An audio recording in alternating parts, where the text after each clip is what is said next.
shit, that's too scary. Don't do that again. So when now I'm like, I want to, I'm going to create again for this little period, I want to actively go there. Be like, what does that look like? What songs could I make about this point in my life, this unique point of view, these unique experiences, the stuff that's happening that might make something fruitful, that might put something out there that connects with people, that makes it worthwhile, not just something for the sake of it. For the sake of it.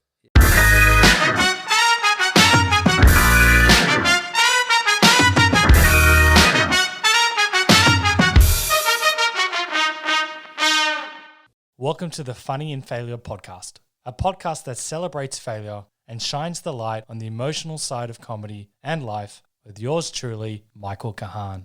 Howdy, howdy, howdy. This was a really inspiring chat. PEZ is a deep thinker, he's reflective and not afraid to challenge himself and his beliefs, which is a rare trait. Hearing from PEZ, who stepped away at what was arguably the height of his career, and learning what he's discovered and worked on during that time, and made for a really meaningful and deep dive. There were so many interesting moments in this chat, plenty of wisdom and lots of great takeaways. I love that he's back now and touring with Aussie rap legend 360, who's also been on this podcast.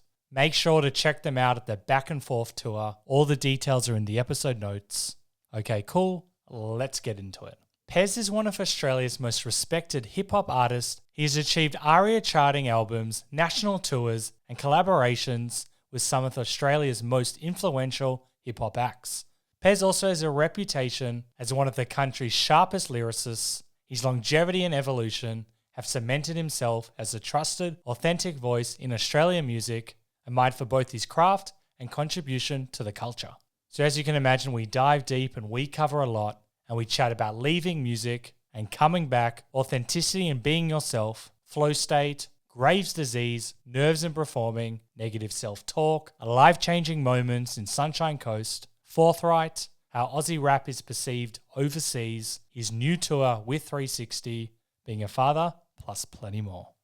Oh, maybe we could start here. I was looking at this the other day. Can you tell me, and I'm probably going to pronounce it wrong, is it Festival Heads? How do I pronounce it? Tell me about it. I love it. Yeah, that was the guy that I do a lot of my merch with and helps like with creatively a lot of design work and all these things with me. One of my mates, Josh, he was like, man, you need to have like a little group, for some of your like real core fans to come to where everyone can kind of connect. And because there's a lot of people. It's very really active. Cool. Yeah. And that's why I was like, okay, man, like awesome. And he was like, man, the Festival Heads, like that's what that song was always about. And I'm like, oh no, I feel like we've kind of moved on. We've sort of moved on from there, you know what I mean? Like we need to have something fresh and blah, blah, blah. And then he's like, why don't we just ask the group? We'd started this group and he asked them and then someone came through with that as a bit of wordplay there, the Festival Heads. I was like, okay, now I love the idea. Because they came up with it, not because you came up with it. Yeah, it was even better. It was clever. And what's it like seeing that fan interact? Because it's not like interacting via comments on like an Instagram post. You're actually interacting with fans. I think that's such a good, like I need more information.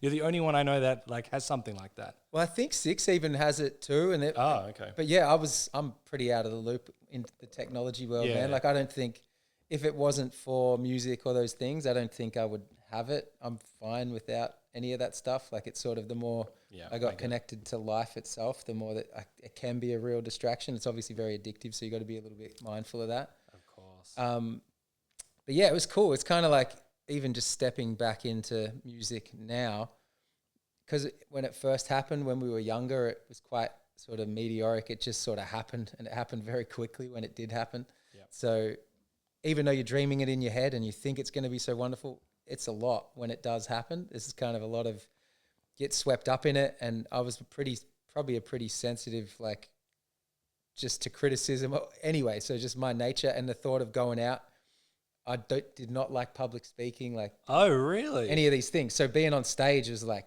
terrifying to me. So in my head, it sounded like a great idea, man. But like suddenly going from being in front of 20 people to like 5,000 or 10,000, I was not ready to deal with that. So it was extremely overwhelming. And the whole thing, I don't think I took a lot of it in.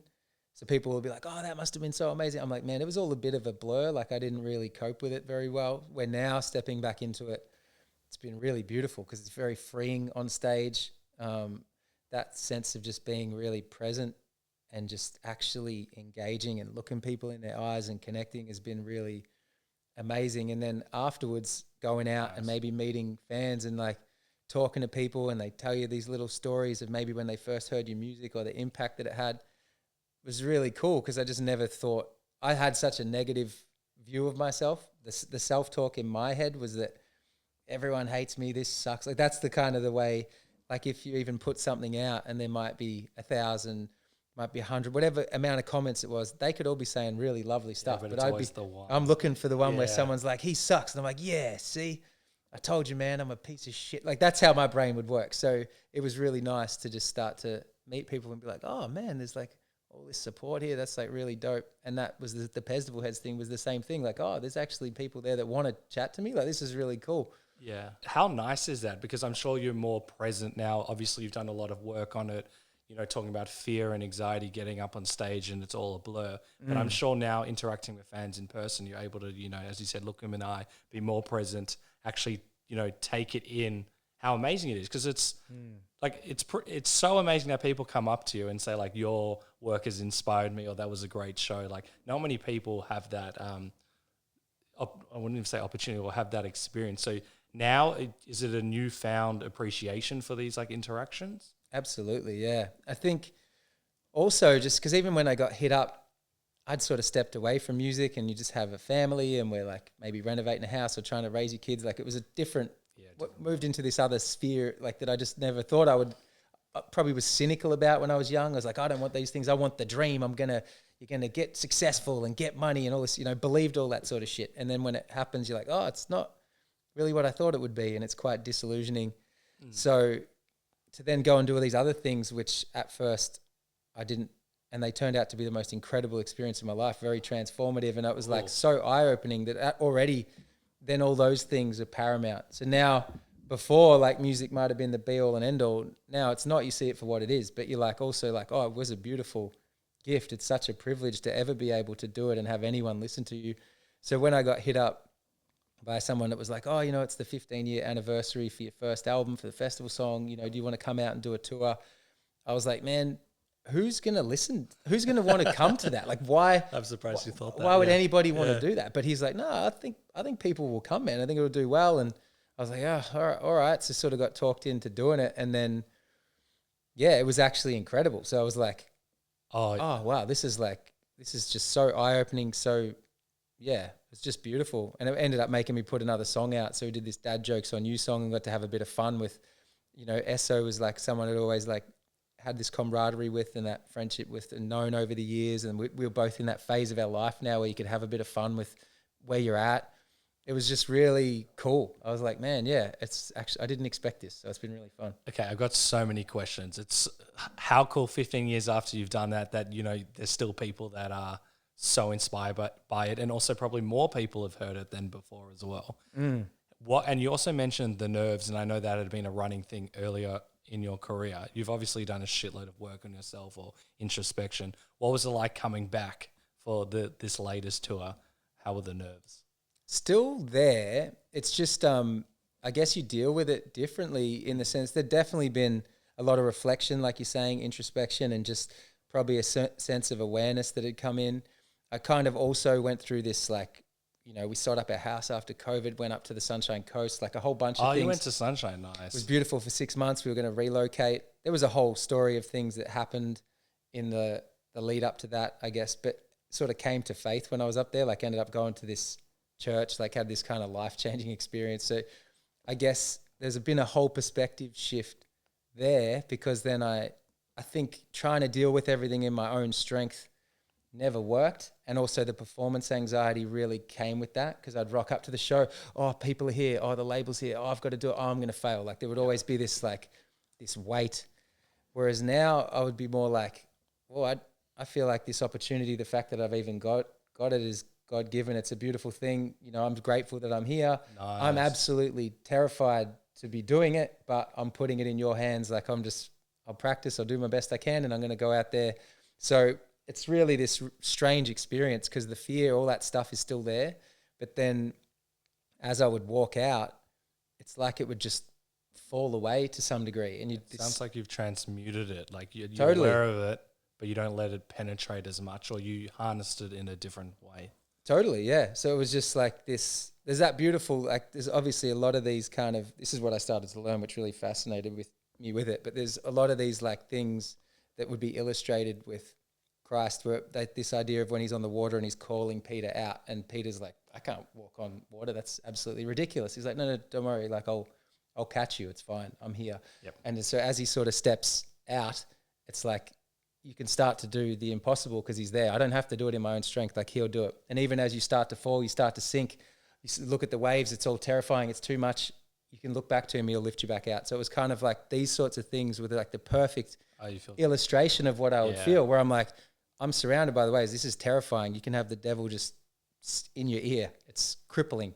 But I'm like, I don't have to do it. It's not up to me to try and, I can't. I never could. It would destroy me. Every gig, everything, it would just be, and the worst part, I'd even go out on stage and this torment would be like in your mind the whole time. So I felt like there'd be this internal dialogue as I'm out there. You're looking at people as you're performing, you're like, what are they saying? Oh, they're looking at me just, he sucks. Like it's just horrible. And I was like, man.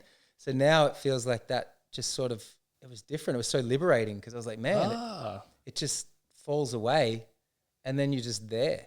Suddenly you're like up on stage and you're like, this is the most beautiful, freeing feeling. And I never would have thought that this is what it's like. Like I'm at home up here. This is actually so strange. At home? Did you? Wow. Because it just sounds like you're at peace. At peace, man, which is really weird. And it's so, yeah, I don't know. It was really quite eye-opening, changing. And as we were saying, you certainly appreciate it because you're just like, wow, this is really beautiful. And no matter how many people are there, you're just like, man, you're here. Like we were saying, I'm like, I don't know why you're here. I certainly can't believe it. So when you meet them and they say, oh, this song meant so much, or this happened to me, and was something I'd share with all these cool stories. You're just like, man, that's so awesome. I never would have thought that. I love this like transformation and growth. And it almost sounds like, I know you step back and we'll talk about, reasons why you've come back and that whole journey there. But it also just sounds like with age and growth and, personal learnings as well, that you're able to appreciate it even more. And a lot, like I'm sure when you were like first starting out, because you basically have described as like crippling, like I think I had the word, like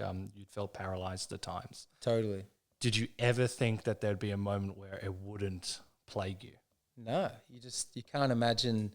And that's why the worst thing, because I'd grown up playing more competitive sport, it was all about that. I never tried. I never went to parties much. I never did any of that sort of stuff. Oh, really? I would have thought like the basketball players. I know it's not America and like college. Well, we wanted to, that was the dream though. Like we loved, that's how you kind of get into hip hop because there's that bit of overlap with that culture. But like we just loved America. Yeah. Loved American sport. Like people were into footy here. I was like, man, I'd watch the NFL. Like it was all like, all we wanted to do was try and imagine if you could go to college in America. Like that would be the dream. So we were playing basketball here every day, just dreaming about that. Like imagine, so when I got injured and then suddenly couldn't play anymore and you're like, that dream's shattered. It was like, it was a weird thing. You're trying to pivot and find something else to kind of put it into, but it's crazy, and people can listen to the episode with 360. Obviously, after doing research for you and just chatting with you now, and obviously chatting with 360, there's so many similarities in your life. Both, we won't talk about him. He's great, an amazing podcast. I was blown away by the guy. Love him. And what was that moment like with basketball? Because this is, as you said, your goal, and you're young. This is your plan A, your B, your C. Yeah. And then you get injured and you can't do it. That would be pretty brutal, especially as a young person. Yeah, devastating, man. Because it was sort of like, I don't know whether it's kind of coming from that slightly more working class background, whatever that sort of thing. But when I looked at my dad.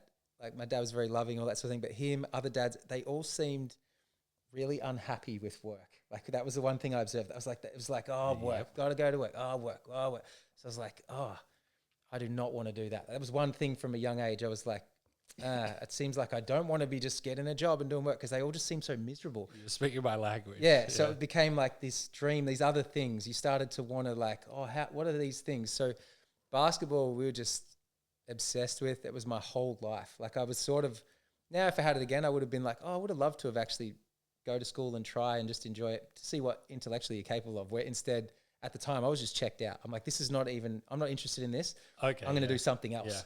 Like either we're going to learn how to, you know, dominate the stock market or do something interesting and just get some easy money, or like, yeah, we're going to do something that we love. So basketball was everything. It was just like, couldn't wait to get to recess, lunch, end of school, weekends. All you're doing is playing. Yep. But there was always games on Friday nights. There's games on Saturdays, trainings on Sunday. So you didn't really go out. You played at a very high level as you've got that much that early. All that stuff. Yeah. So we didn't go out too much. Maybe you would, but I wouldn't be like that into drinking or these things.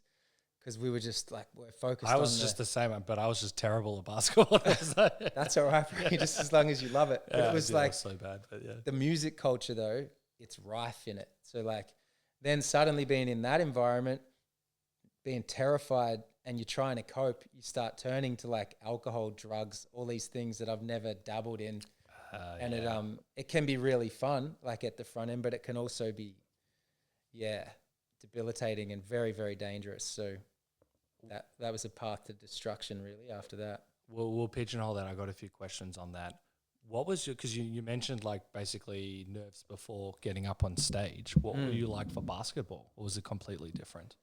Probably still the same thing. I think I always had some sort of performance anxiety, like from a young age when you're sort of thrust into things and there's expectation. Oh, you've done really well. You're in the first team. Or this, oh, he's going to be good. You're going to do this.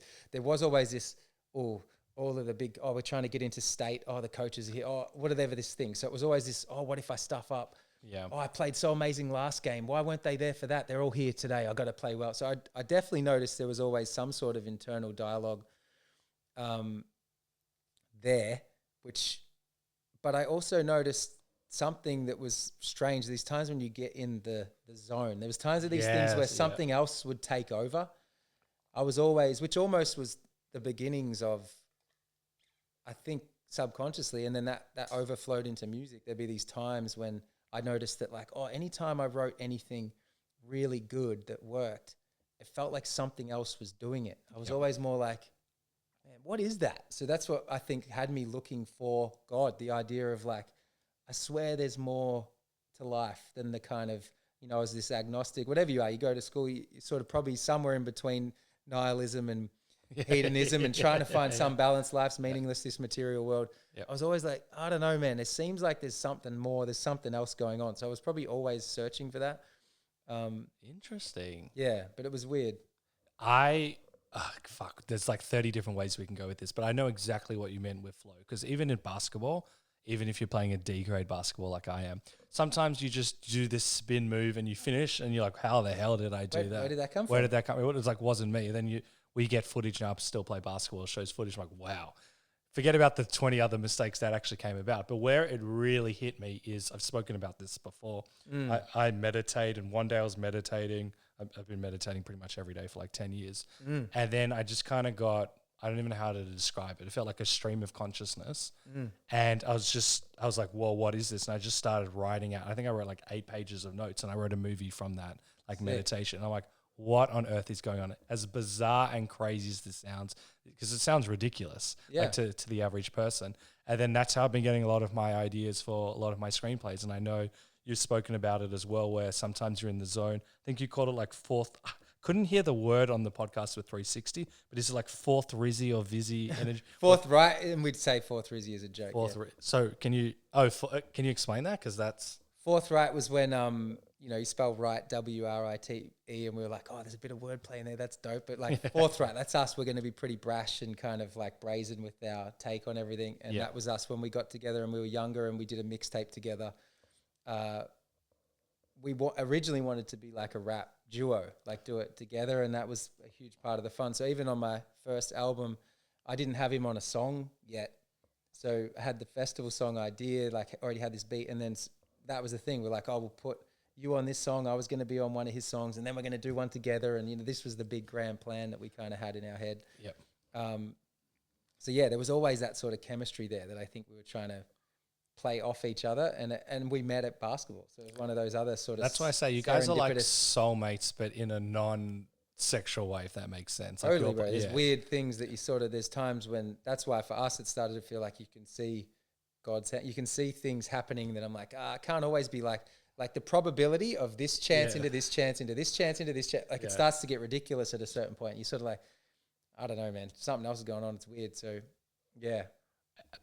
We'll come back to the flow and the writing, and you don't need to get into the specifics, but I've always wondered when someone like collaborates with another musician of whose song is it?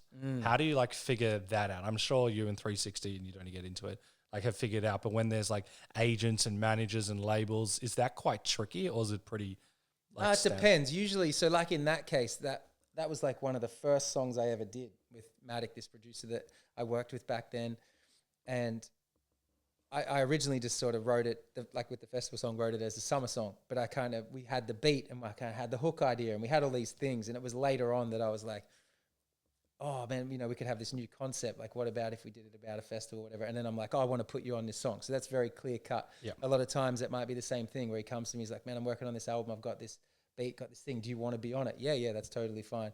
And that's why I think ideally we'd love to do like a collaborative album or a duo thing where you're like, man, let's actually get together from the start, where you just let things come out of the ether without it being like, okay, I've got this first, what can you contribute? Just like actually make something out of nothing and be like, what does that look like if you don't have these agendas either side or these other teams or this other stuff, and you just be in the room and you can start to make music and just you, and then that's why you first started out, right? To that's have right. fun too. There's no rules. You're just in the room hanging out together, writing raps. Everyone else thinks you're an idiot.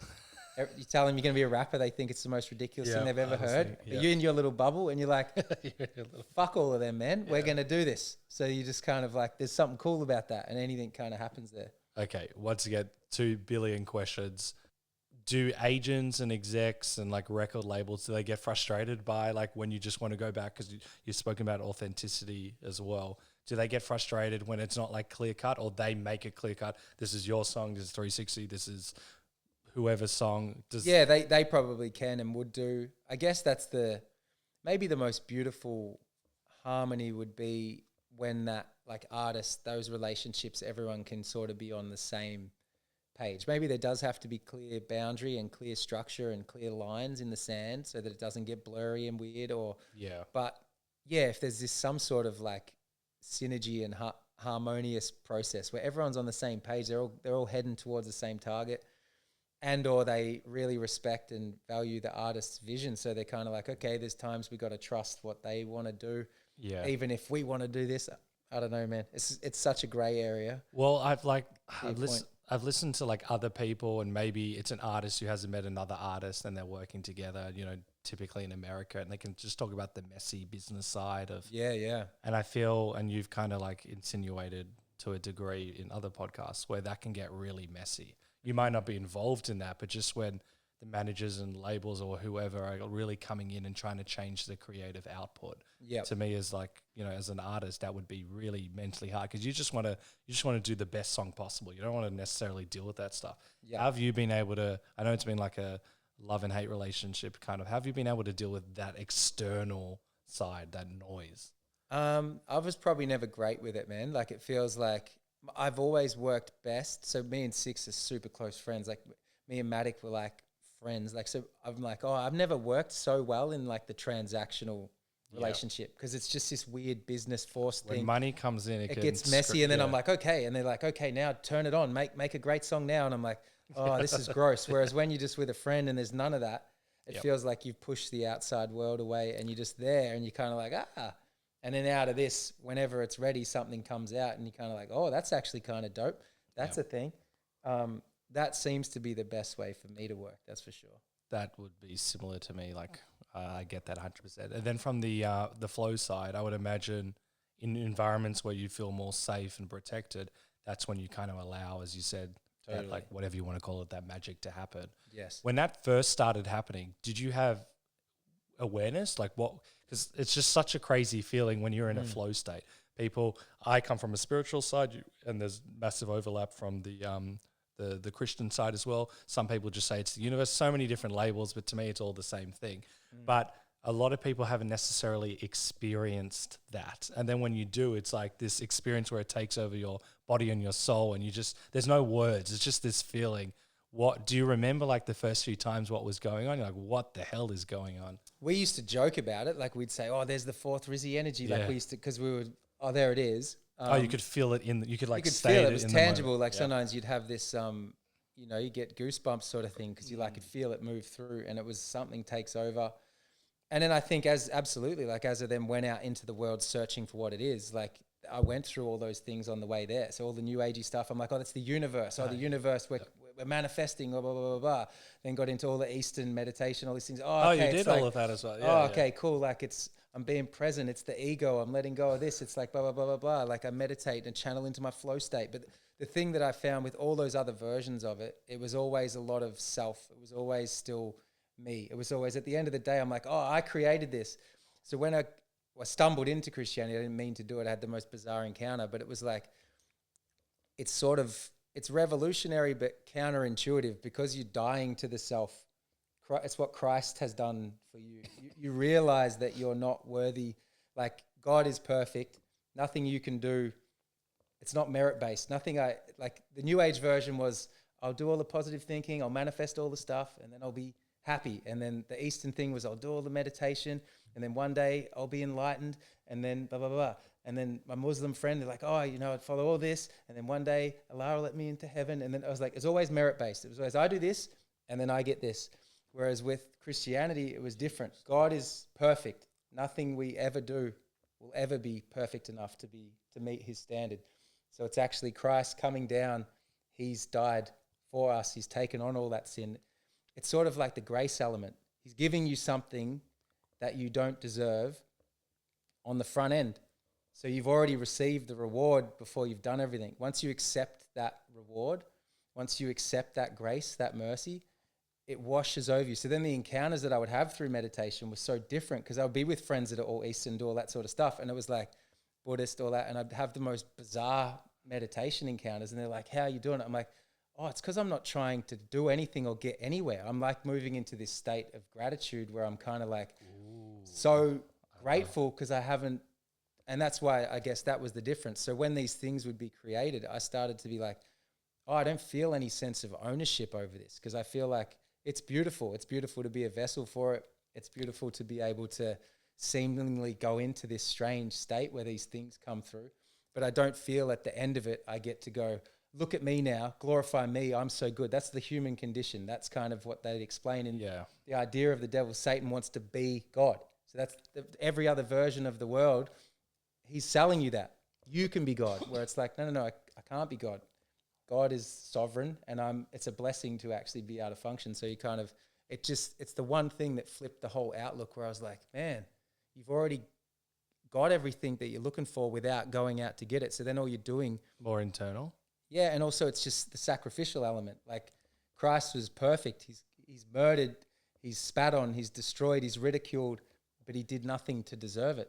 And instead of like of anyone who deserves to be like, man, fuck you guys, like he doesn't. He's like, forgive them for they don't know what they do. This act, the most beautiful act of sacrifice you can ever even comprehend.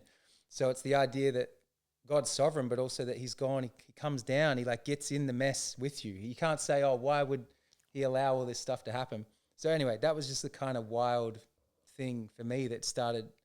And because his claim was absolute, he actually, every other version, we're in the age of relativism. So it's like, oh, that means that to you, that means that to me. Oh, we're all talking about the same thing. And I was like, oh, no, we're not. Because they're all, God, you're all talking about God, but the version of God that you get is different.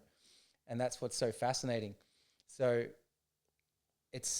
anyway, it was just a bizarre thing. And I never intended it. So like it was such a weird, the domino effect, like those things that we sort of talk about, like these weird events because I was so anti-Christian. I was like looking for spiritual, like any version of it, but not that. And it was kind of like, it was just a weird thing to kind of, I remember when we were there, like we got to the Sunshine Coast and it had daughters now, and we'd like go to a park and we went and had a little play and did all this stuff, and we'd meet another young family and their kids would play and then they'd be Christian. And I was kind of like, oh, that was interesting. And then meet another one. And I was like, they were so quote unquote normal. In my head, I was like, all Christians are weirdos. So I was kind of like, oh, that was interesting, And then in the end, where we happened to be staying, the people who owned that and had the other big property, it was like just before Easter. And I remembered having this talk with my wife of saying like, what does Easter even mean, man? Like, what does Christmas even mean? Like, this is all just some commercialized rubbish. Like, it's a waste of time, blah, blah, blah, blah, blah. Yeah. And it was just before Easter, and then someone came out and they kind of invited us. They were like, she's like, I know you probably wouldn't want to come, but I just thought I'd let you know, like, we're Christian, we're going to go to an Easter service tomorrow. We just thought we'd invite you. And I was like, man, do you want to go? Like, that's so weird. And just went, the coming home thing, that's how I describe it. Like, I went in, we arrived, I was so cynical in my head. I was ready to think this is ridiculous. And all these people came up. It was so welcoming. It felt like coming home, where you sort of like, and I could see looking back on it, it's like God's chipping away all these defenses that I had, all this cynicism that I had. Each person was like... Everyone would come up, hi, this is my wife, these are my kids. I was like, everyone was so lovely, and I was just like, man, this is almost unnerving. Like, I want to think they're all weirdos, but they're actually really lovely.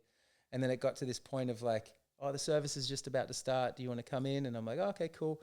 Went in, and the music's playing, the choir's singing, and then walked in and just started breaking down crying. Oh, really? And was like, had this encounter. It was the most blissful, I can't even explain the feeling. It was just this ecstasy of like safety, and it was like, and I couldn't put it back together. Like, I was like, I just was breaking down. My wife's like, are you all right? Like, what's going on? And I'm like, I don't know what's happening. Like, I can't stop it. Like, usually my brain would be like, what are you doing? It was just like the pain of like decades of stuff just falling away. Just releasing all the... It just changed. And I was like, man, this is like, so all this depression, all these things that I dealt with, it was like being delivered from. It was bizarre. And so it was like having this, I was like, man, this is God. Like, I could sort of see all these things, me searching for that always and being like... It almost sounds like a near-death experience where things are just going so quickly that you just see a lot of things. Does that make sense? Sort of, yeah. But it was just bizarre. It's like, it kind of is like having your life flash before your eyes sort of thing. Yeah. And then it was just weird, That's man. also funny timing. It's incredible, exactly. That was like, but that, yeah, it was wild. Sorry about that. That's all right. That's actually happened once before. That's so dope. embarrassing. Yeah, but it was weird. So that changed what I thought God was, or whatever I thought I was looking for. It suddenly kind of radically changed at that time. And what was that feeling? Like, you just said I just said, like, you just released all of this, whatever you want to call it, whether it's tension, stress, trauma, whatever. Did you notice a massive change the next day? Yeah, this insane sense of catharsis. Ooh. Like, this kind of, so many things fell away, all the mental health, all this stuff. Because that was one thing, like, I got friends that are psychologists, and I'm so fascinated by psychology. Like, I love all that sort of stuff. Same. And it was, be into like all this cognitive, there's some beautiful insights there, the inner child, all these things that were great. But it always felt to me like the very thing, is it like cognitive behavioral therapy? There's things where they'll kind of, basically all the little defenses, all the little coping mechanisms, all the little things that the mind creates. There'll be like these great, you might be able to intellectually analyze it and even tell someone, well, this trauma, this thing that's happened, and this is why it's happened.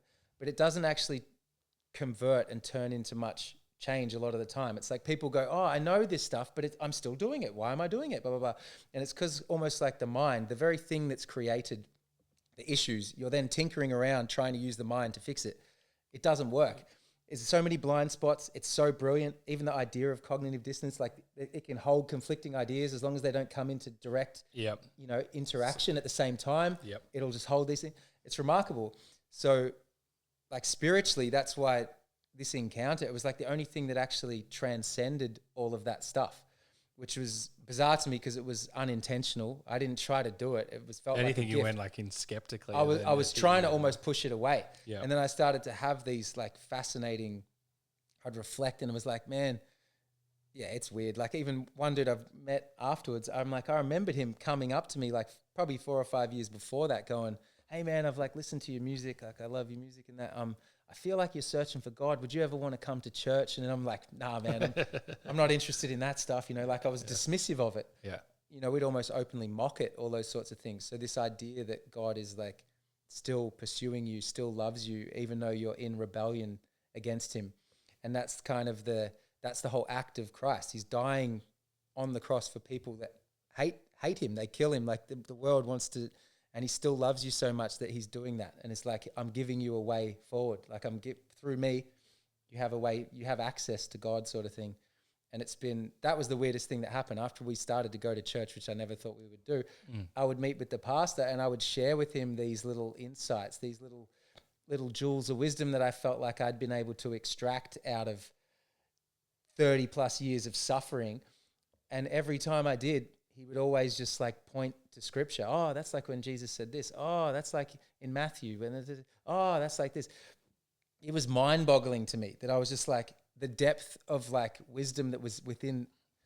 There'd be these things now that I love talking with friends that might be scientists, and that what it points to, what it proves, it's like, this is what they were talking about thousands of years ago. There's mind-boggling wisdom all the way from the Old Testament through. There's just the most beautiful, even things like Adam and Eve, all these things that we would like mock, that would make fun of. And I'm like, oh, like Adam means humanity. Oh, this is like the most beautiful illustration of the human condition, that like not only can God make the world perfect, he did make the world perfect, but as soon as you introduce the idea of free will, which he's kind of like giving you an out, it's like, okay, like here, you have everything. Everything's perfect. You don't have to listen to me though. I advise you not to eat from this tree.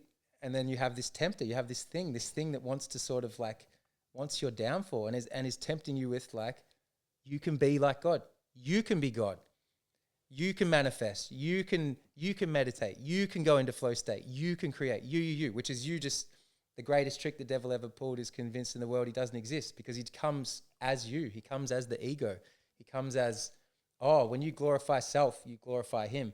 So it was like, yeah, it was kind of just it was bizarre, man, to just start to unpack all this stuff. You become so fascinated with it. There's a lot of, not that I've ever studied it, but I've always admire like people where they're like, oh, that's, I don't know the terms, like Leviticus 2.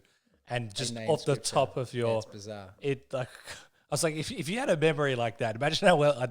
this is a joke. Imagine how well you do it at school, because there are so many people who just point and they're like...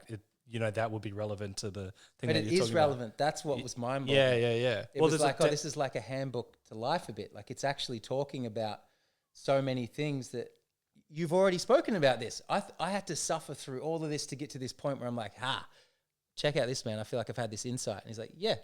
He just says it right there. I definitely agree. There's a lot of wisdom, and that we definitely don't appreciate as a society. And I probably was quite dismissive, but after hearing a lot of people with their insights, I'm blown away. Yeah. It's weird, bro. But also just, I think one of the other things, probably maybe we grew up in the new atheist movement. So I was like, you're really into Christopher Hitchens or you're in that. And they might debate some fundamentalist high school professor and make him look like an idiot. And you're like, yeah. Religion's either some antiquated... I hate that culture, even if it's like, sorry, that's my wife and my dog. No, that's okay. I've always like seen these videos, and it doesn't even have to be about religion, spirituality, but like this culture of debating where if you beat the other person, you destroy them, and therefore their opinion's not right.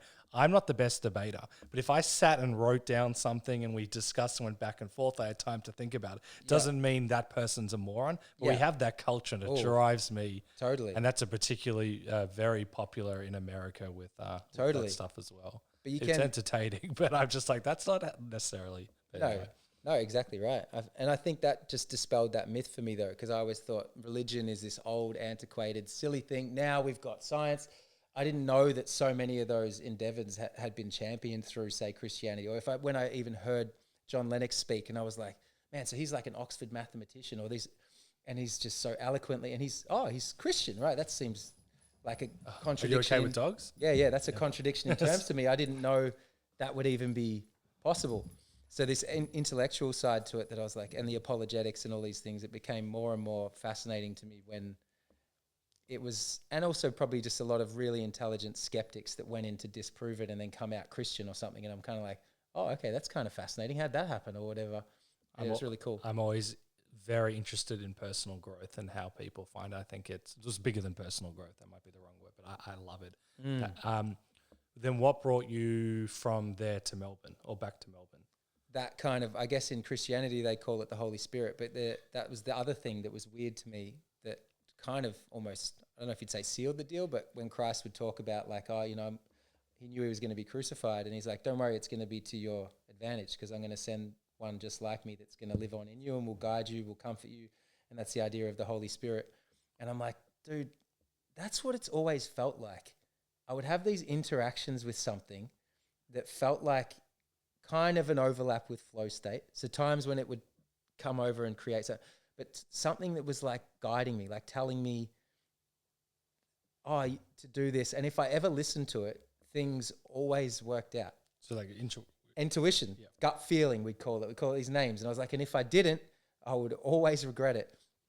And I was like, man, that's it. Like that thing. So I think you start to become more attuned to that, like to be like, what is it? What does I feel like the Holy Spirit is telling me? And we got to the end of this 6-month stint there, and my wife loved it. Like we'd made all this new community. It was life so your changing. wife also changed as well? Yeah, like it was kind of this bizarre, just changed their whole life. She didn't want to come back because it's heaven up there. It's like, it's literally paradise. So many people went there. Dude. This is during, I assume, like lockdown era as well. Sunshine Coast became the place to be. I almost considered. Dude, because we'd holiday there, but I was like, maybe we should consider it. And I was like, I feel compelled. I think we're meant to go back. Like, I know. To Melbourne. Yep. And then like, she's like, no, like I don't want to. And I was like, I know it's sort of, I think I am. And it was just really strange. I came back and obviously then was like, man, I'd always dealt with or battled with like being a people pleaser. So you're going to be whatever version people need you to be so they can like you, sort of thing. Yeah. And I was like, this is so funny because I'm about to come back and tell them I'm Christian, and not a single friend would even be open to the idea of Christianity. Got a very eclectic mix of friends, from all different backgrounds and all different ideas. That's great. Which is cool. But I was like, it's this mishmash of, I was like, but of all the things, coming back Christian, this is going to make people really like. So that's literally what happened. Like even Six told me, like when he came back, he's like, oh, bro, Pez has lost it. Like, oh, so you were first, and then I was first, yeah. And then so he was mad cynical about it. He was kind of like, man, I'm happy for you, but I think he's lost his mind. Like he's Christian, like, and other friends, they all pay out on you. And it's just really funny because then one by one, like a whole bunch of friends started to become Christian and all this sort of stuff. Oh, really? So it was like in family that was like, which is a beautiful thing. And one of the things Christ even talks about is like the fruits. Let the fruit speak for themselves. So you can pretty much tell. People can say the right things. They can sell you ideas. They can do all this shit. Just look at what's their life like. And then you can start to tell. And that's what I would always find, the contradiction. You're like, oh, this guy's a psychologist. This person's a marriage counselor who's divorced. This person's a psychologist whose their life's a mess. This person... So I was like, oh, they're espousing the right ideas, but does their life look anything like it? So I was like, I'm not too interested in that. And I could come back and preach the gospel. People think I'm a weirdo, but I was like, just come back and show the fruits of what Christianity is, which is to love your neighbor, to love people in the face, forgive your enemies, show this kindness that people are like, where does that come from? Where's that sense of peace come from in you? And I think that was what spoke louder than the words. At first, those things start... Well, it's like actions speak louder than words. It comes out of that because it's like, oh, eventually people have become curious because they're like, what's going on what is going on in your life? Like blah, blah, blah. Because that's what happened to me up there. That's when I was like reflecting on it. I'm like, before we went to the church, a bunch of things had to happen to get me ready. Because if I had just walked into a church, I'd come in and be like, this is ridiculous. Like, but it was meeting people that all these little things, the dominoes had to fall. I had to meet people that were like, oh, they were actually really lovely. They were Christian. Oh, okay, that's weird. Oh, they were Christian.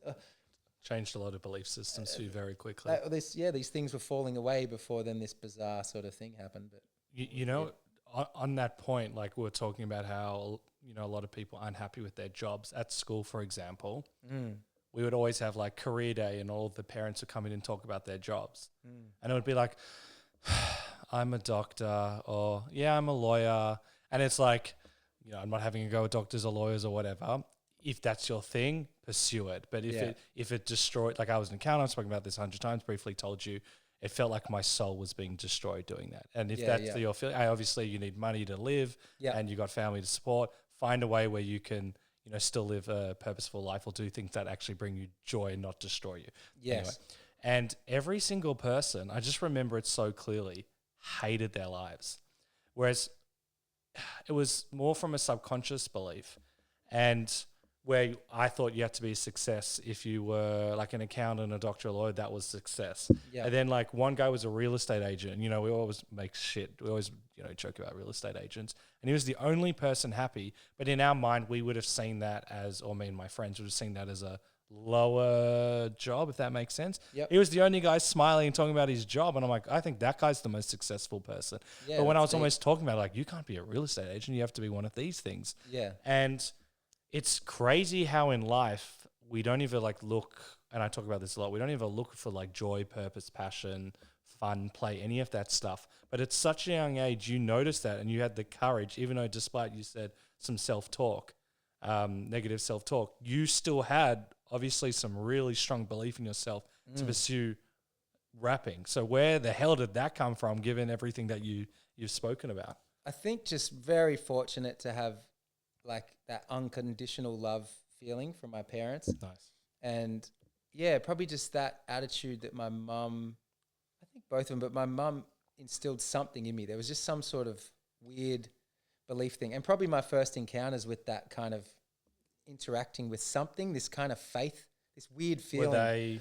Yeah, like they weren't, like my mum rejected all of that sort of stuff.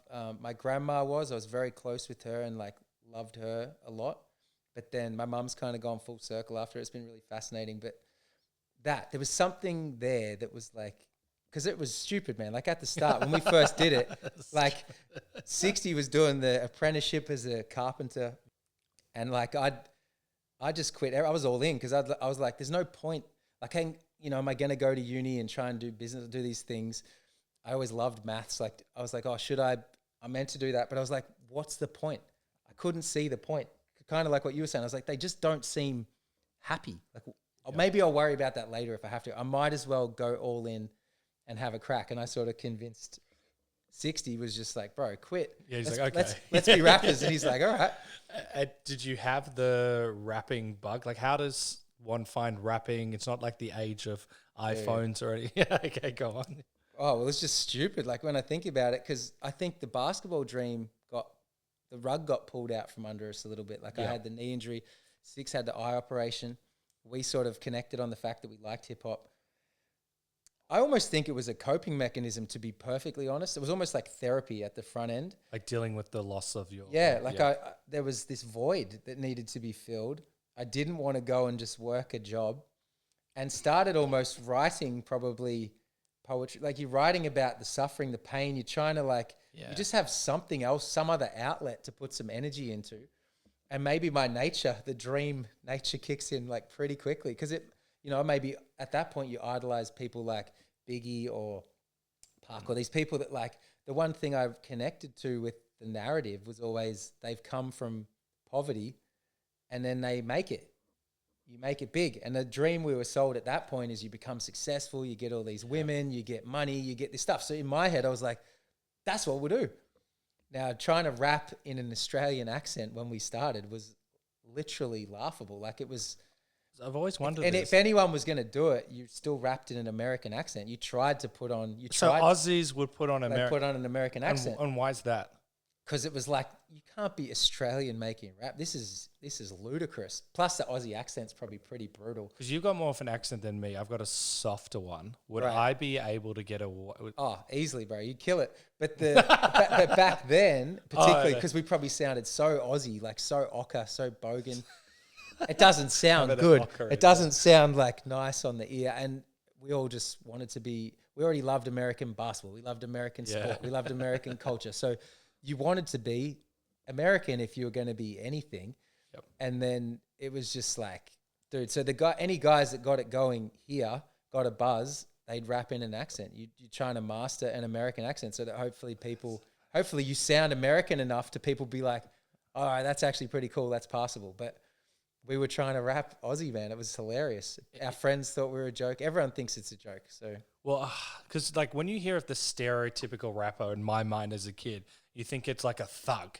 Whereas like looking at you in like 360, you grew up in like lovely houses, like, like high education compared to the rest of the world. And lovely guys. And it's like it is not. That's a dilemma at the start. You're like, oh, we better start acting hard or something like that, which I didn't particularly do. But yeah, it was a weird transitional phase, man, to sort of. That's so. Has it been I don't know if the right word's issue with international people like America, UK with your music, with your accent, or I would say that people that have sort of gone, it's still been like a niche. It's been more of it's an underground, and the same thing like Kid Laroi or just there's dudes that start. I think I went to UK. Yeah, and in America, like dudes because they sound American, so it's like there's dudes that. Did he try? Yeah, like I think he'd actually, and then even now, to know the drill scene. things are sort of changing. There's a bit of this overlap. There's a UK overlap because then it started to become cool to sound. Oh, they got a UK accent. Like that sounds cool now. So it's like it's weird. Like I don't know. It does always change, and maybe at some point it would eventually just kind of happen. The right song pops off, and then it becomes a novelty, and then it works. I always, because we used to listen to like the Hilltop Hoods first starting out. Do you know how do you know them? Do all the rappers know each other? Like, was it hard to break out internationally? Yeah, well, I feel like they because they still have it, and they can go to America or they could go to the UK and tour. I always wonder whether it's like, do they have a uniquely American following there? Is there lots of like expats? It's like Aussies abroad that love them. Like I don't know. I'd be really fascinated to know. But they're so big, dude. Like they play Rod Laver in that here. Yeah, that's crazy. 2 shows or something. It's like, dude, that's like an institution. That's insane. Like so they're playing like that's like an international act coming here. We could go sell out Rod Laver 2 times in a row. That's nuts. Would that be enough? Don't get into the money side. Would that be enough to support them for the entire year, doing something like Rod Laver? Oh, you would certainly hope so. But this is the game. Certainly hope this is the game in music, entertainment. A lot of what you have things to give a lot of. Yeah, and what do you sign? So that's where you got to be smart. You want to know contractually like what you're getting yourself into, and there's dudes that may do that, but they've signed the wrong things, or these people. So it's just a matter of where's the money. So this is what everyone talks about, is that like you have to sell a certain amount of like albums. If you don't, they take it out of this fund, or they do that, or you didn't sign this, you only get 10K regardless of how many seats are sold. Bro, any of those things can happen. It's a total gray area. The same with songwriting. It's all about negotiating and agreeing, and what did you sign? Some dudes then labels now, they sign a 360 deal, not the artist 360, but like an actual as in we get a slice of everything you do, because, you know, we don't have album sales anymore. When CDs were making heaps, it's like, boom, that's big money. That's great. Yep. That's all gone. Napster came along, that got killed, and now it's streaming where you make fractions of a cent every stream, or so they need to make money in other avenues. So now they get slices of this and that. So anything can happen. Has that been hard for you to navigate? No, I was always fascinated by that stuff, but also because I always felt like the first one, because we're one of the early ones where it wasn't a thing yet, and then you sort of burst onto the scene. You don't even have a booking agent, you don't have a manager, you don't have anything. Even though I knew a lot of things, I also felt kind of helpless, where we maybe had one of the biggest songs of the year, but I was like, this is still really hard. So when you did work. The festival song, you didn't have anything. No one knew anything. So then it was great because Six or other dudes could see me make a lot of mistakes and then go, oh, cool. Don't do that. Don't do that. Oh, okay, you need this guy.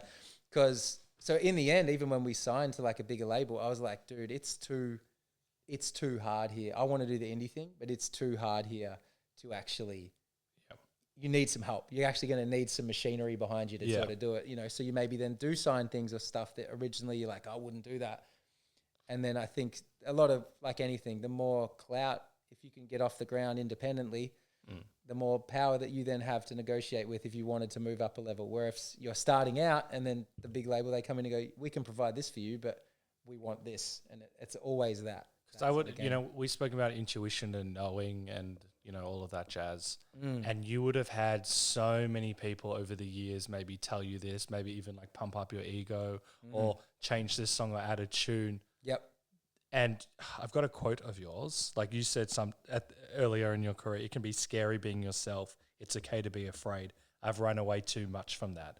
And I would imagine like trust, you got 360 spoken about, other people would be so important. But that's very hard. You're an artist, you want to do the best stuff you can do. And you've got so many people pulling you in different directions. Do you look back at that time and be like, what was I thinking? Or were you like, I'm so proud of myself? Like, what's the relationship there? Because you end up leaving. I assume that's a combination of that and other stuff we'll get into as well. Yeah, lots of both. Well, more so regret. There's lots of times where I'm like, there's little flashes of kind of, I would say, being authentic, like allowing myself to be totally vulnerable and then create from that space, put yourself out there. It's absolutely terrifying, like excruciatingly terrifying.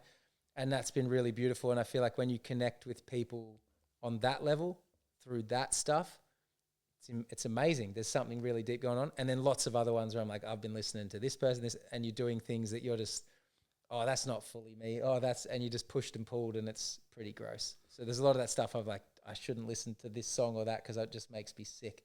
But is it like something like small, like the beat or something, or is it just A bit of everything. Content, maybe then you're really cut off from the source of everything because you're just so in your head and you're trying so hard and it's so contrived that then, as you know, it doesn't come from that place where it feels like a download. It feels like something just went boom.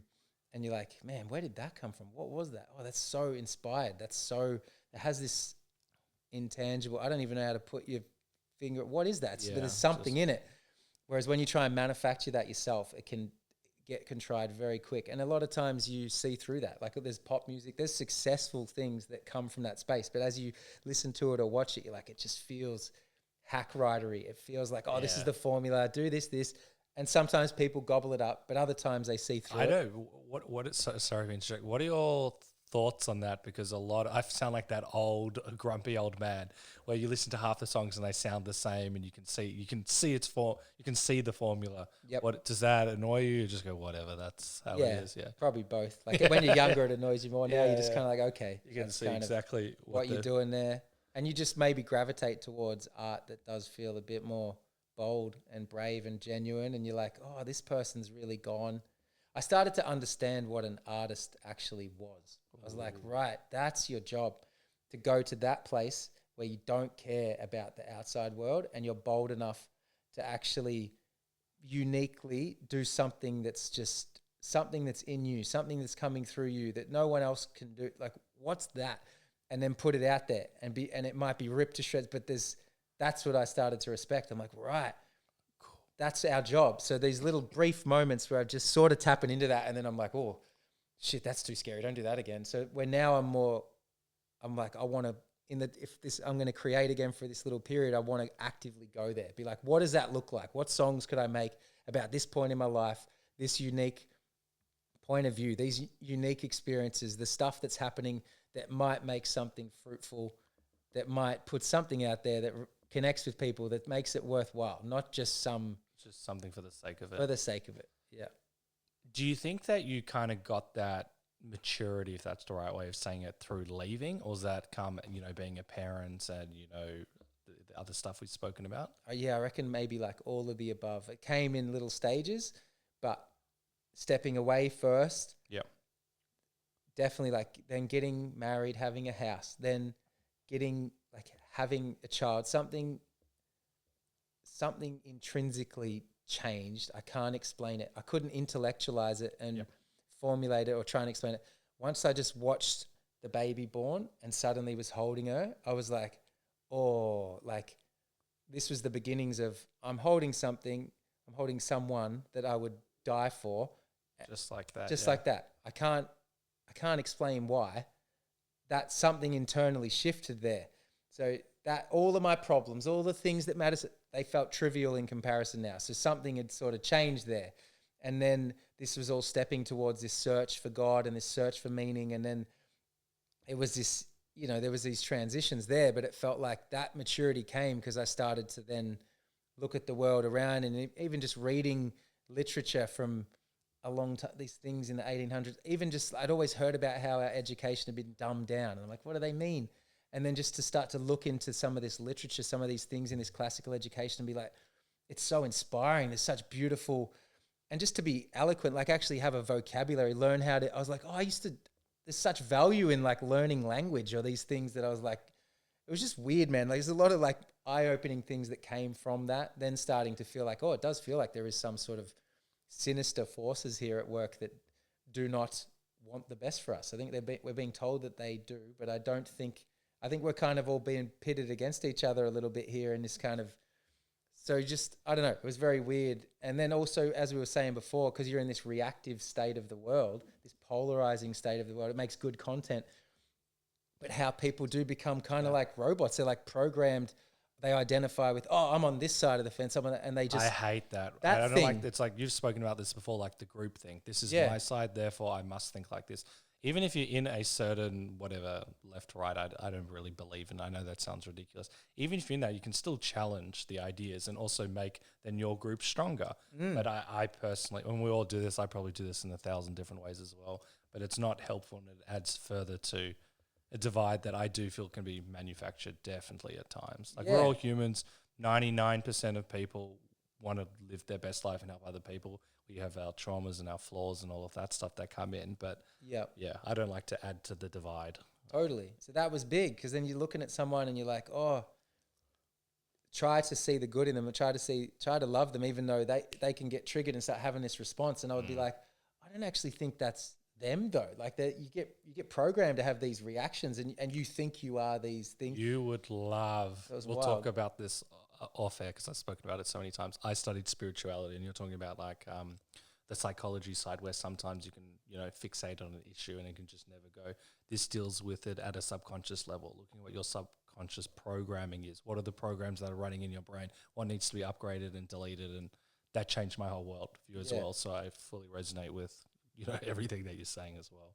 Yeah, it's crazy. But I guess then maybe it is maturity too. When you've lived through things, there was something to believing the dream, believing I'm going to get successful and then I'm going to get girls and money and so do those things. And then like at first it does feel like, oh, that's really, really fun. But it led down this path of emptiness and sort of destruction in the end, where I was like, so that was quite disillusioning, because I'm like, oh, I wholeheartedly believed that. I thought that was going to be, but it wasn't what I expected it to be. So the more that those things you can unpack and start to look, you start to have a bit more discernment and just appreciation for How has your definition of success changed now that you're a father? Now you also do full-time work, coming back into music. When you first started out, would have been more around fame, money, girls, all of that stuff. How has it changed? Yeah, it's certainly almost what you were alluding to before, but like moving from the superficial ideas, which would be status. So I got the good job. I'm a doctor, so I get to feel good. I'm propped up. My family's proud. They put me up on a pedestal. Or get money, so get a nicer house. Get this. Get the stuff. Now I can show everyone. Look at me. I've got the stuff. I think I probably thought of it as financial freedom. I won't have to work. So then which was great for a while. I can just float around. But that didn't lead to happiness, because I was in this like journey of like, where's meaning in this too? Like, what's the point of anything? I didn't value stuff. I didn't value the superficial things. So all of that to then come to this point where I was like, had a family and had girls, had time with them, and just the joy and this meaning. And I could get up at 5 o'clock and go and work for 12 hours a day and had this sense of purpose where I would do that for them in a heartbeat to provide. It suddenly gave like meaning to all of these things that like previously. And I was like, man, I'm happier now than when I had all the stuff that I thought I wanted. So that's disillusioning, because I'm like, well, what does that mean then? So, and then I guess it was always in the spiritual sense, still trying to fill this other aspect that I was like, it never quite suffices. Like the version of it is never enough. And it was just really strange to end up where I ended up there. But like, well, that's beautiful. Yeah, it's kind of, I think it's totally inverted. It's totally counterintuitive, and it's then cliche to say, but all of that other stuff, if that comes, it's lovely. But it certainly wasn't like, I think if I'm able to provide enough that I can have my family function, your joy, like they're so paramount now. Music's like a blessing, but I see it for what it is. I'm like, oh, if I can do that, I love it. It's such a privilege. I'm so grateful. That's why when you meet a fan and I love it, I'm like totally engaged, because I'm like, man, I love that you feel that. I love that you've come to this show. That's insane. It blows me away. But like these other things are so much more important. It's put it all into rightful balance and perspective, so that then you can, That's hit me, because I needed to hear that as well, because often it can be all these external things. And totally. Yeah, that's beautiful. I'm going to be reflecting it. My wife's going to be so happy you said that as well. Yeah, that we're nearing the age of having children. So yeah, I appreciate that. And with your new song, Dad's Joke, what's it called? Dad's Joke on Me. Dad Joke's on You, yeah. Oh, sorry. Yeah. I feel like what we've just spoken about is, what's come out being a dad and all of that stuff. And, you mentioned collaboration. What inspired it to share it with the world? Exactly that. And I guess then it can go way deeper, but it was like, man, particularly I think in hip hop, they talk about it's a young person's game. And on some levels, it absolutely is. Okay. And I think even for me, because you need to be somewhat consumed, and it can be all consuming, you have to give it everything. Whereas now when I'm juggling that with these other things, you're kind of like, oh, I'm always like one foot in, like I'm dabbling in it, but I need to give it a little bit of time to let these things come out.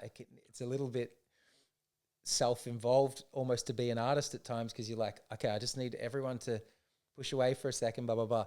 But so I joked when I'd run into Esso, we'd be like, oh, we've got to hit him with a song about being dad rappers now. We'd joke about it, but it was like, oh, we actually should, man. Like that would be fun. Because instead of like shying away from like, oh, we're at this stage of our life, or try and look young, try and act like, oh yeah, no, we're still doing this. I'm like, we're not, man. Like we're actually like, that's part of what, if you were going to make new music now, you can actually be like, well, actually what we're doing is like, I'm a dad and I actually love being a dad. Yeah, you're proud. So instead of it being like, oh the burden, I was like, nah, this is the most fruitful time of my life. I love it. So that's what came across in the song. We got to have fun with it, to be like, it was just like this. It was quite a beautiful thing, the way it all came together. Well, it's important because, we often have this identity of who we are, who we're going to show ourselves to be, the brand, and being like, this is a really important part of my life. Yeah. If anything, it's probably the most important based on what you said. I want to share that. That's very inspiring. Was it cathartic to share that with the world? For sure. And also because then even coming back in, the industry people or people around you are like, don't put that out, man. No, do this. But you're like, I don't have a label anymore. I don't have to think about that. I can just do whatever I want. Yeah. So then you could be like, oh, well, it doesn't matter. So it was really beautiful to even put it out and then have people respond really well to it. Because I was like, I had no expectation. I had no agenda. I didn't know, man, like what to expect with that or the tour. So to have people be like, man, this is like what I'm just going through. Oh, I'm just a dad. Oh, this is amazing. Blah, blah, blah. And I was like, oh yeah, really? That's awesome, man. Like I didn't actually think about, which was the one other thing that happened on my first album after we did the festival song. Yep. I kind of had this album that I'd been making that was plagued with all that self-doubt, all that self-talk, all of that, everything. It was very difficult to do. And then the little festival song thing happened sort of near the end, this beautiful gift. And I was like, I'd listen back to it. It was kind of like, it was so freeing. It was cathartic once again. But then Matic hit me up with one more beat at the end. And he's like, oh, I've got this other thing. And then when I heard it, I was like, oh man, it makes me want to write a song for my parents. And which was a song called Heavenly. And I would never do that, but I felt so free. And like we're saying, these little moments of vulnerability where usually I would be like, no, don't do that. People are going to rip you to shreds. But for some reason, I just didn't care. So this little moment of that channel, that thing comes in and just was like, this stream of consciousness just came out and it was really beautiful. And I was like, oh, I'm okay with, I'm going to cop shit for doing this, but this is just for my parents, So I went down, I was able to be like, hey, mum and dad, like I was young then, I'm still living at home, and was like, hey, I wrote you a song. Oh, how like, nice. Can you listen to it? And I remember it vividly because I went and like sort of played it for him, or gave it to him on my little burnt disc. And they're like, okay. And I went back up to my room and then I came down, 10 minutes later, and they were just bawling their eyes out. And I was like, oh, that's so nice. Oh, cool. So you guys like it. But I thought that was it. Like I didn't. So I thought it would just be between like just you. For them, so over the years to meet all these people that were kind of like got lyrics tattooed on them or got all these things and be like, man, I used to play that for my mum for Mother's Day. Oh, that got played at this. It got played at a funeral. And I was like, man, I never would have expected that to relate to other people where they're like, I felt the same way about my mum. I could never say that. So I'd play her that song. And I was just like, dude, that is so cool. Cause I had no idea that would relate to anyone. I never thought that other people would kind of go, yeah. So that was really cool. I'm glad that because you mentioned self-doubts and authenticity. I'm glad, especially in that moment, you could say, fuck that, I'm doing it. It was brief, but it was like those little moments. So they turned out to be the moments I was proud of because I was like, I'm so glad I did that. Because the rest of the time I was shitting myself, man. I was always running away. I was always listening to the criticism and, you would shut it down. Don't do that. But in that moment you did it and it had a profound impact, not only on your family, but other people. Brilliant. Yeah, spot on. Because when you did the festival song, that's when you blew up, right? And then is that what led to more like drugs and alcohol? Because we said at the start, so I just wanted to tie up the point. And then you ended up getting sick, long story short, you with thyroid issues. Yes. And then that also set you on a journey. Can you just give me a brief little story? Because for 2 years you weren't working in the field, right? But you described it as a blessing in disguise. I'd love to know more about that. Yeah, well, that was really weird thing. And that was part of that disillusionment, I think. We'd definitely started dabbling in all these drugs, all this sort of stuff. I think because on the front end, some of those things were they almost feel like artificial versions of God to me. That's why it works so well.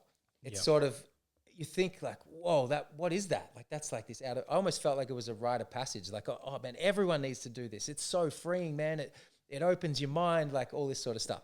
which at the front end, yeah, maybe it sort of does a bit, but then it just leads down this hedonistic sort of path of destruction because you start searching for pleasure. You're just looking for this other thing. So in and around that, when the festival song took off, it took off very quickly and suddenly and all this sort of stuff. And you kind of catapulted into that world and was very overwhelming. So probably turned to that sort of stuff to cope all the time.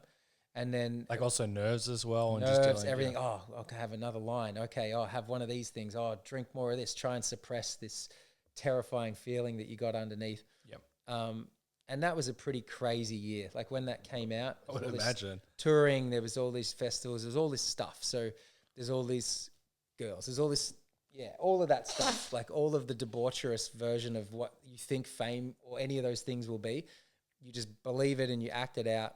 But it was just it just rapes your soul, man. Like by the end, you're just this vacuous, like empty vessel that's left where you're just like, what has happened to me? So I felt like towards that year, the end of that year, I then sort of started to physically get sick, which was a blessing because you just keep doing it. Like 6 obviously kept going. It led to the man, his tolerance levels are just crazy. mind-boggling, man. Yeah. So like, it was a blessing in the sense it forced me. I suddenly started, I remembered these moments where like I started to get palpitations. I started to look very gaunt and like lost a lot of weight. It was sort of like I would get these hot flashes and would get really red in the face and get these palpitations where I was like, and I remember that happening at a New Year's party where like, I'm like, man, I don't know what's happening. I feel like I'm having some sort of episode and people just going, oh man, just have another bump, man. They give you some more speed or something. And you're like, you're going to nearly kill yourself. And it got to this point where my eyes were like bulging out of my head. And, like physically or? Yeah, like they start to, your eyelashes go back. My dad's pretty like astute in that sense, in a medical sense. And he was like, oh, this doesn't look good. Like, did he know? He didn't know what I was probably doing, but he yeah. started to look at symptoms of me. He's like, you sort of look like you have Graves' disease. Like it's really... Oh, what the hell? Because he's pretty, medically into that stuff. But he was just like, you probably should go get checked. And then I was like, I don't know, obviously don't even know what that is. I didn't even know what a thyroid was or whatever. And they're like, did all these tests. And they're like, yes, you have a hyperactive thyroid. Your levels are crazy. But what's a little bit scary is you've also got these antibodies showing up, which is there's an autoimmune component to what you're going through. And that's Graves' disease. So then I had to get off all the drugs and all of the alcohol and all those things. Just like that? Was it hard for you? That wasn't hard, but coffee, like anything. I couldn't have any stimulant, but also then I'd always been quite cynical of maybe what I think Western medicine had become. Not that, but I just think there seemed like there was this co-opting in a lot of these, like the channels. So I was told I had to take these drugs or I would die. But I went and did kind of, all these very natural versions of that basically. And, and you still got your thyroid. Yeah, from homeopathics to like all this my mum's a homeopath. Really? That's amazing. Yeah, so went saw naturopaths, like got my diet checked, like did all these things and it was this major overhaul to the way I was living. And it was still going for a while. I think I was going up, getting intravenous vitamin C, like doing all these things. Oh, okay, wow. Everyone thought I was a wacko, but I was just kind of like, my parents were kind of that way inclined. And anyway, tried all these things and it was getting scary because I was like, like symptoms, like tests, at first it was still happening. And I got to sort of a point where I was like, do I have to, what do you think? Like, do I keep trying to do this? But it sort of hit this tipping point and then suddenly sort of started to go back the other way. And it was kind of like, I got to a point where I was like, should I just give in and take drugs? Like, am I going to die? Like what would happen? Oh, was the test looking that bad? Yeah. Like it was sort of still going for a bit and I'm doing this radical overhaul. If you tell a doctor you're doing that, they think you're a lunatic. So I was like, do I need to listen at some point? Like, am I going to die? Like whatever. But it just started to sort of turn around and the symptoms started to get better. The tests started to get better. And before I knew it, it seemed like I went into remission and they'd be like, I'm like, that's the thing that would annoy me with a doctor. Cause I'd be like, don't you want to know how this has happened? You say I'm a crackpot, but like, here I am. Like everything's kind of like, and it's, or maybe we've misdiagnosed you. Like all those sort of things would kind of always be the answer to it. Do you know how many times we've heard it's a miracle of God with our family or just something? Which to me, I was always like aware of those things that would happen. My grandma had terminal cancer, all that. They're like, oh, you got a month to live, like you're going to die. And then go into magically a miracle of God, you go into remission. And she had prayer. She did believe in those things. But the things that you can do. There's just a lot more to the world than we're always led to believe. That's what it felt like to me. There's more going on. It's always this super reductive, like the way you're spoken to, and it's very like condemning and put down. I'm just like, I just think there's so much more to it. So anyway, it was a blessing. It changed my whole outlook on life. Oh, really? Okay. You know, and I sort of, obviously got off all of those other things, and it sort of was probably one of those stepping stones on the way to kind of where you are now, because it changes everything. If that didn't happen, like I don't know, man. But wow, we're gonna have to do a part 2 to 30 because that's crazy. And did you notice? Obviously that 2 years would be tough. I assume you're like very tired. You can't do much. Music is kind of gone to the side. Mentally, that would have been really hard. But you mentioned the blessing side. So not only the blessing in maybe challenging certain things. Did you notice what other changes did you notice in your life? Because well, yeah, I guess that this belief of being super promiscuous and doing all these things is going to be happy. I wasn't happy. So then it was like, I wanted to be with my girlfriend, like who really I was meant to be with from the whole start. Like we'd sort of met after school, all these sorts of things. So we ended up getting married, all these things that came later. We've been together like over 20 years, but it was like all these things that I was pushing away. It started to put back together probably, just what I consider to be lies or illusions that the world tells you, that you go out and then find out, it's not what it's cracked up to be. So once you get on the other side, but I took one little step after that, like put one song out called The Game, which did well, it went gold. And then I sort of went back in and hit again. So it was like these pressures of, I still wasn't sure how to deal with, there's all this pressure of, I've got a label, I've got this thing, there's expectation. People are like, he's coming back. I could never deal with that part of it. How do I live up to who they think I'm going to be? Yeah, I've got to be this now. I don't know how. The label's like, do another one of them. I'm like, I don't know how I do it when it happens, man. I don't know. So I didn't have that other intuition or perspective or understanding yet. That's come a lot later. But maybe, I went through all these other weird things on the way to kind of understand that more and more deeply. You have a very rare and interesting outlook. This has been great for me. And how now that you've spoken all about that, you've got a tour with 360, a massive tour.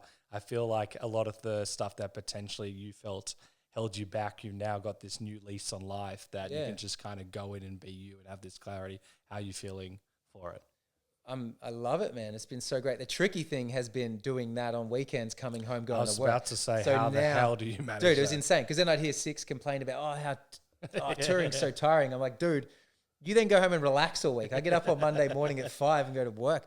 So it was like, that was Can you not take like Monday off or Friday off? Sometimes, but because it's sort of like running your own business, you're trying to keep clients happy, or you're trying to do this. It was a lot. Like, because you're coming home basically trying to run a business and keep that afloat and keep clients happy and make, all your schedules and your timetables line up and different things and blah, blah, blah. And then when you're doing music, you're basically trying to be the manager and you're trying to be this person and you're trying to be all at once. So you've got all these hats on, which in the point, I'm like, okay, at a certain point, you're going to have to be able to delegate again and start to step back into the other world properly, which I think next year I was like, I think it's time now to actually just... so is music coming back? We'll try and put landscaping to the side a little bit and we'll just actually go into the year of music and just put some more stuff out and just see where it leads. That's exciting. Yeah, because and like you said, though, it's really, it feels very different now. It's like a bit of a 180 in that sense to be like, I'm just really grateful. Someone in their power doing it for, more of their own reasons than before. This clarity, this maturity, love of family, someone that you love in 360 as well. That you can feel that. That's awesome. I'm very proud of you. Thank you, brother. Well, I think that's exactly it. And just seeing it for what it is, being like, I don't know where it'll lead. I'll just sort of take the year as it comes. We get to do all these shows. You go to all these parts of the country you don't usually get to see. So that's really fun. I don't even know. I looked at the list because you're doing a massive one. By the way, tickets are on sale now, so people check it out. I'll put the ticket sales on the website out so people can see all the places if you live close by, or you can even drive by with mates. There's a crazy amount of places that people don't know exist. Yeah. But that's really fun. And then just kind of, see what happens, man. See where the music leads, see all these other things. And that is awesome. That's a great place to end the podcast. But before we go, how can people follow you and keep up to date with you and all of that cool stuff?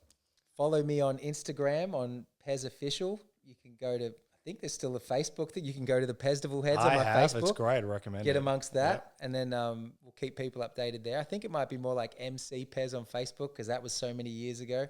EMC double E Pez, and I've just started a TikTok, so I'm going to start to Pez official there. Yeah, I'll have a little dabble because apparently I've been out of the loop too long. So I'm going to it would be good. And you've got so much content as well. You can just There'll be some stuff there, so it'll be good. Awesome. Thank you. I love your mindset. You are very articulate and very wonderful outlook on life, and I really appreciate it. Thanks so much, man. It's been a pleasure. I love how Pez talks about writing from his lived experiences in his songs. Not only does it make him relatable and authentic, but it's also really powerful because it allows us, as listeners, to connect and can even help us work through our own challenges. I love how he wrote a song about the care and love of his parents, and then later wrote a song about becoming a father himself. It is these experiences and reflections in his music that not only help us connect with him, but also invite us to reflect on our own lives and the things we're navigating. I love this because Pez talks about the initial struggle with authenticity and feeling like he had to be someone for everyone. Taking that time off seems to have given him the freedom, both mentally and physically, to express himself more honestly and at a deeper level, while also realizing that although music is incredibly important to him, there are things bigger than music, like family. Pez reminds all of us about perspective and how sometimes we need to take a step back to gain a big picture view. It is a reminder that while our work and passions are important, they shouldn't come at the cost of the people, values, and connections that ground us. So I'll leave you with this epic quote. Life is all about perspective and how you look at something. Ultimately, you have to zoom out. Whitney Wolfe Herd. Thank you for listening to the Funny and Failure podcast, exploring the deeper side of comedy and life.